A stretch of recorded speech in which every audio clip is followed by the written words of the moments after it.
Okay, this is video on removing the governor in a 79cc Predator, and I wasn't going to do this because I thought there was enough of those out there, but this is a little different than what I saw in the larger Predators. So anyhow, you'll see here's the governor arm that comes up, it goes down.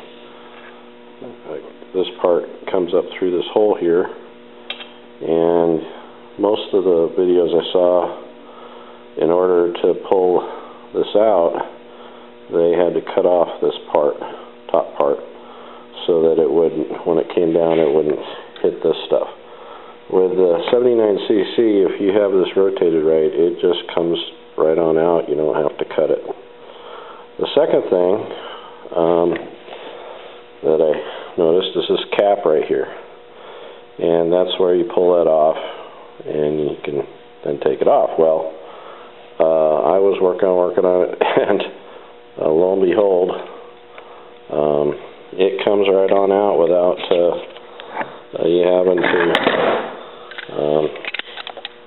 to do anything. There it is.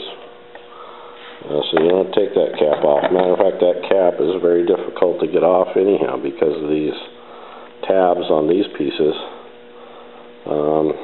hold that washer there, which is attached to the cap, and you can't get the cap off unless you can get it around those tabs, and that's very difficult to do. Can't bend these very easily, and that's what was happening as I bend it, and this thing starts rotating, and all of a sudden it pops up. So I thought maybe I broke it off, and I looked at it and I went, uh-oh. So then I pulled the flywheel off the back, and this is what you find.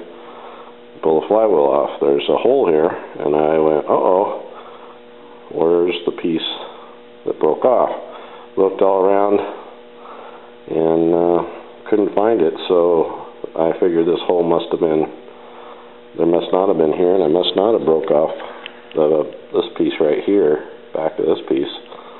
I thought I broke something off there, but you can see it doesn't look broke. So it just comes out. Makes it really nice. But now I have to plug this hole too, and I don't know if this, if I put a bolt head on here, if there's enough space between here and the where did I put that? Over here.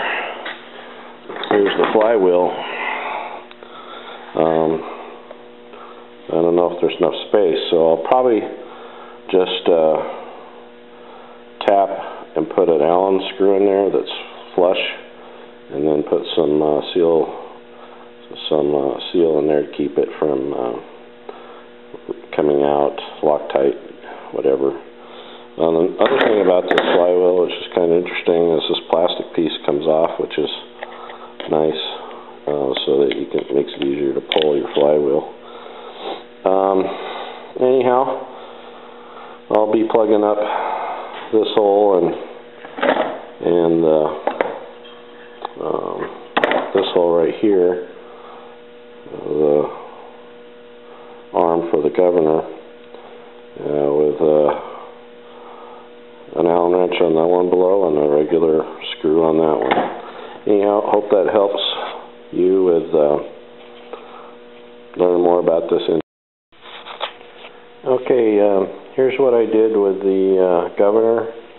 I tapped this 1/4x20, put a 1/4-inch bolt with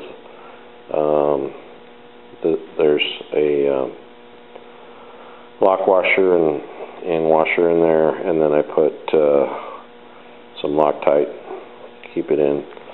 This one here, the governor hole that was created, I just put this cap with an Allen wrench. I was thinking I needed it kind of flush, but there's plenty of room for the flywheel between this and the flywheel. But then I put a washer, lock washer, and a nut on the back side of this.